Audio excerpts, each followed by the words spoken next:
Time! Ay, di na pala. Magandang gabi mga idol, mga tropa pits. Ito na nga pala yung ating pampitong match para sa placement dito sa Mythic Rank. At yun na nga, halos dalawang linggo na tayong hindi natatapos para ipaalam sa inyo kung ilan ba ang ating panalo at talo dito sa placement sa Mythic Rank. So, simulan na natin agad. Huwag na natin palapasin ang mga mangyayari sa laban na ito dahil napakaganda ng mga nangyari sa laban na ito. Yung lamang. What? At sa pang-pitong match na ito, tayo nga pala yung marksman at ito ang inasign sa atin ni Moondon. So dito tayo ay magbe-Beatrix dahil na-miss ko na mag-Beatrix. Talos dalawang linggong hindi na laro itong Beatrix na ito. Hindi ko alam kung paano na ito gamitin kaya tingnan natin kung ano mangyayari. Aray ko.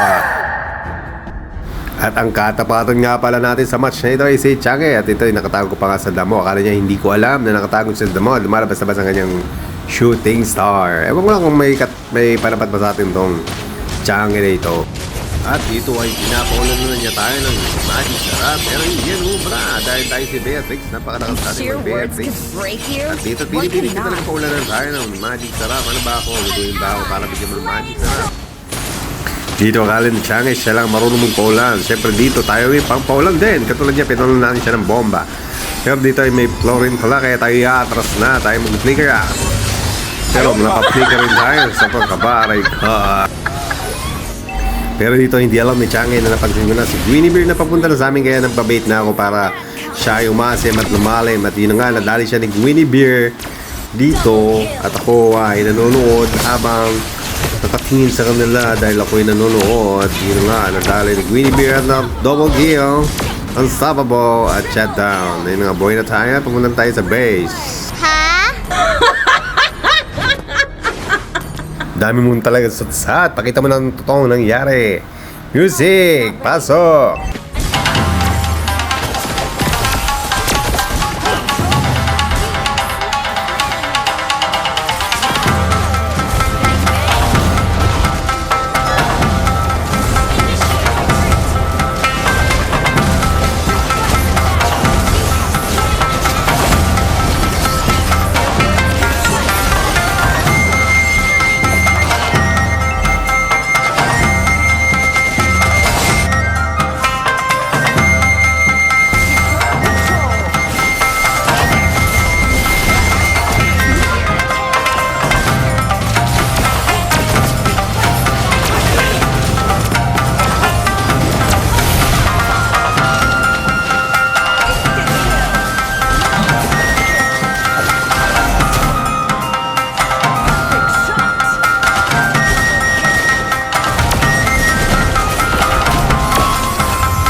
At ayun na nga, tayo naman ang nagwagi sa laban na ito at ang standing natin ng 6-1.